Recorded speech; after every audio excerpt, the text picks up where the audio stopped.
budaya. Bertemu kembali bersama Mister dalam pembelajaran pendidikan agama Buddha.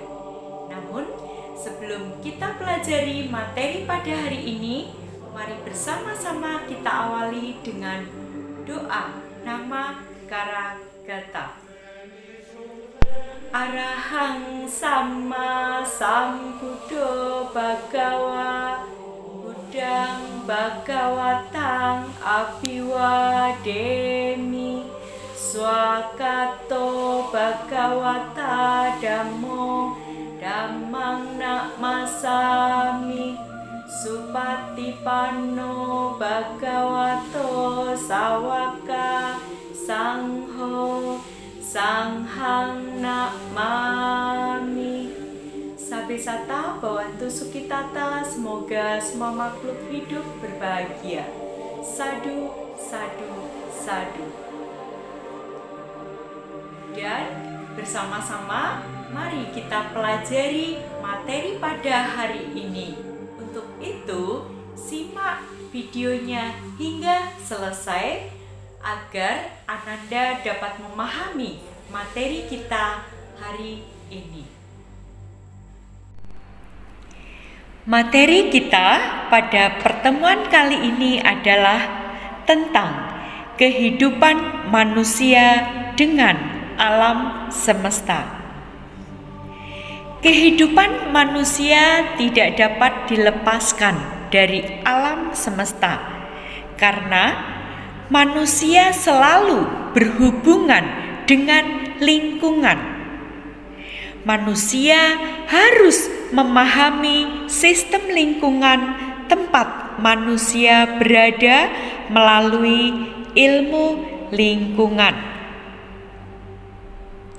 Manusia juga sebagai makhluk sosial yang memiliki akal, pikiran yang dapat dikembangkan untuk tetap berinteraksi dengan sesama manusia.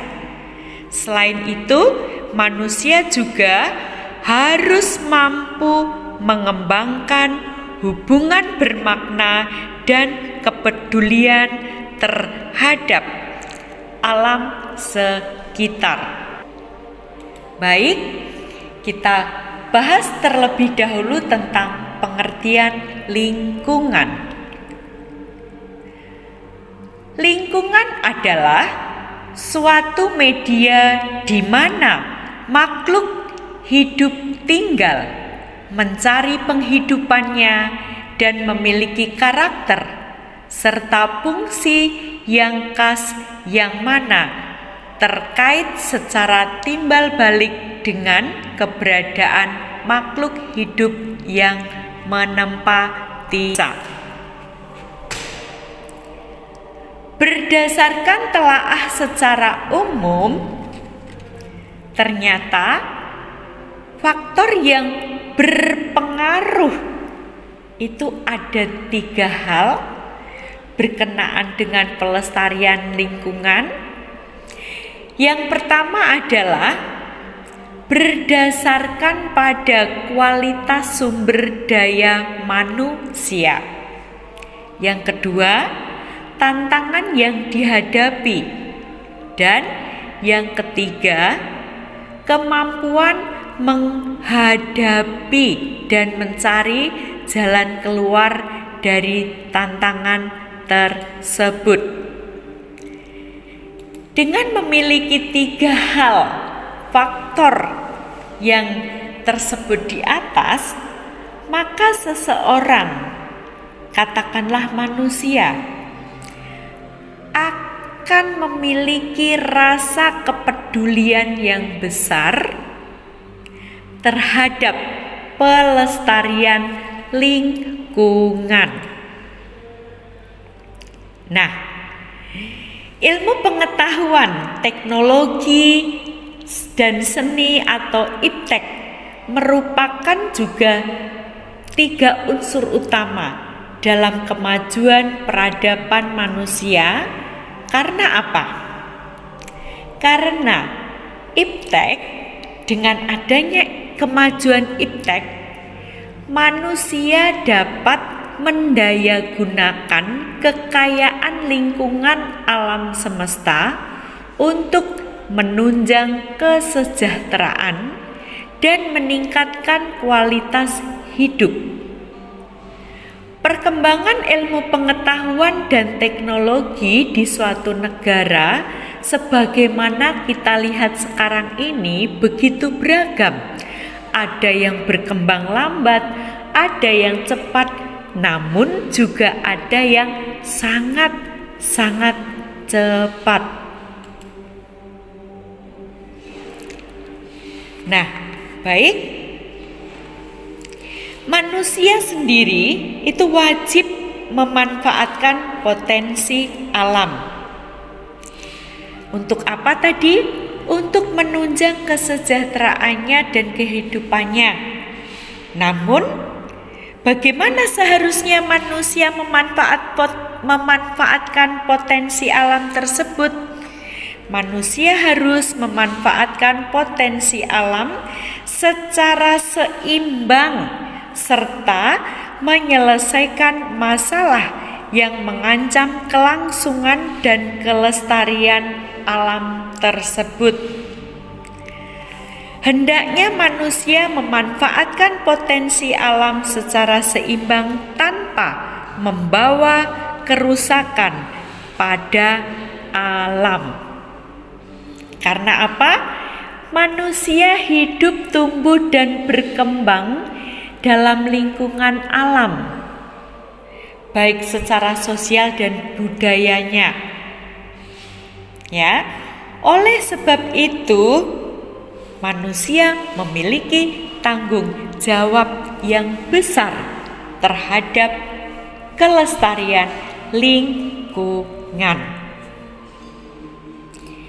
Baik, berkenaan dengan lingkungan, agama Buddha memiliki pandangan mengenai lingkungan yang tercermin dalam kitab Dhammapada Pupa Waga Gata 49 atau syair 49. Adapun bunyi syair Dhammapada bab Pupa Waga Gata 49 adalah sebagai berikut. Yata pibhamaro pupang wena gandang ahe tayang paletirasang adaya ewang kame muni care. Adapun artinya adalah sebagai berikut. Bagai seekor lebah yang tidak merusak kuntum bunga, baik warna maupun baunya, pergi setelah memperoleh madu. Begitulah hendaknya orang bijaksana mengembara dari desa ke desa. Dan makna dari ayat Dhammapada syair 49 tersebut adalah dalam hal ekosistem, lebah tidak hanya mengambil keuntungan dari bunga semata, tetapi ia juga sekaligus membantu penyerbukan bunga. Perilaku lebah memberi inspirasi bagi manusia bagaimana seharusnya manusia menggunakan sumber daya alam secukupnya tanpa dasar keserakahan. Dalam hal pemanfaatan lingkungan, agama Buddha juga memiliki pandangan. Hal ini termuat dalam kitab Jataka yang bunyinya sebagai berikut. Orang yang pandai dan bijaksana akan berusaha meningkatkan kesejahteraannya atau mencapai sukses yang sebesar-besarnya hanya dengan menggunakan sumber daya yang minimal, seperti ia meniupkan napasnya membuat api kecil menjadi besar. Nah, makna dari kitab Jataka tersebut sebaiknya dapat digunakan acuan manusia dalam hal mengembangkan kesejahteraannya dengan hanya menggunakan sumber daya alam yang secukupnya saja tanpa mengeksploitasinya. Dengan demikian, maka kelestarian alam akan tetap dijaga. Dan ada beberapa hal lagi yang perlu diperhatikan oleh manusia setelah menggunakan atau memanfaatkan SDA yang ada. Manusia punya kewajiban untuk memperbaharuinya. Dengan begitu, keseimbangan akan terwujud. Selanjutnya,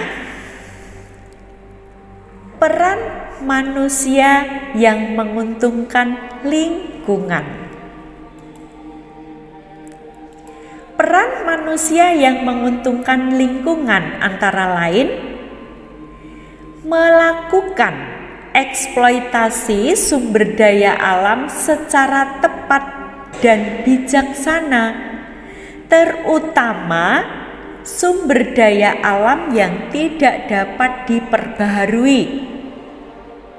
Yang kedua, mengadakan penghijauan dan reboisasi untuk menjaga kelestarian keanekaragaman jenis flora serta untuk mencegah terjadinya erosi dan banjir.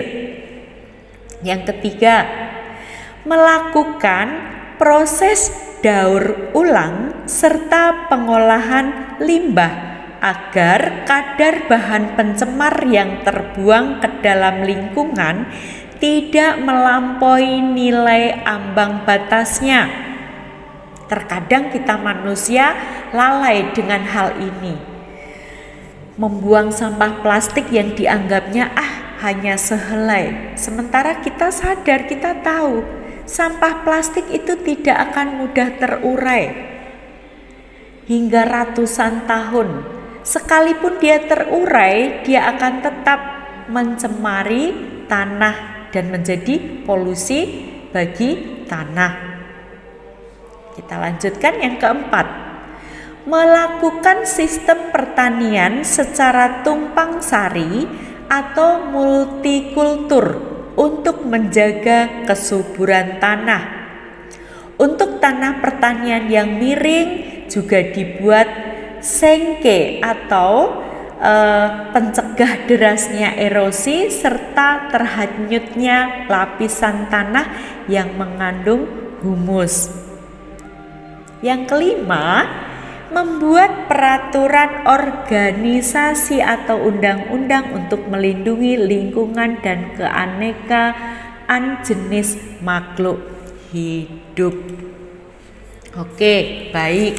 Itu beberapa hal yang seharusnya dilakukan oleh manusia. Berikutnya juga ada 3 hal yang berkaitan dengan pengelolaan lingkungan dalam pandangan Buddhis. Apakah 3 hal itu? Yang pertama, mengembangkan pemahaman dan kebijaksanaan untuk kebenaran yang menguasai hubungan antara lingkungan dan manusia. Yang kedua, memahami lingkungan dengan suara hati dan pikiran. Dan yang ketiga, memahami etika mengenai lingkungan. Baik, berikutnya kita bahas ada soal semisal, apakah umat Buddha tidak diperkenankan memanfaatkan sumber daya alam yang ada di sekitar mereka? Boleh atau tidak? Nah, mari kita bahas bersama-sama. Seorang umat Buddha juga diperbolehkan untuk memanfaatkan potensi alam, tapi catatannya harus secara imbang. Tidak boleh mengeksploitasi dengan keuntungan yang didasari pada keserakahan. Seorang umat Buddha harus dapat memanfaatkan lingkungan seperti yang tercermin dalam kitab Dhammapada Pupawaga Gata 49, yaitu memanfaatkan lingkungan dengan tanpa membuat lingkungan itu menjadi rusak. Dan juga jika dikaitkan dengan kitab Jataka, maka umat Buddha juga diperkenankan untuk memanfaatkan lingkungan demi meningkatkan kesejahteraannya, tetapi dengan cara menggunakan sumber daya alam yang sedikit untuk dapat memperoleh kesejahteraan yang maksimal. Demikianlah pembahasan kita kali ini, semoga bermanfaat. Baiklah, demikian tadi kita sudah membahas tentang materi hari ini, dan jangan lupa kerjakan tugasnya dan upload tepat pada waktunya. Dan pertemuan kali ini kita akhiri dengan Sabisata Bhawantu Sukhitata. Semoga semua makhluk hidup berbahagia. Sadu, sadu, sadu. Sampai jumpa di pertemuan berikutnya.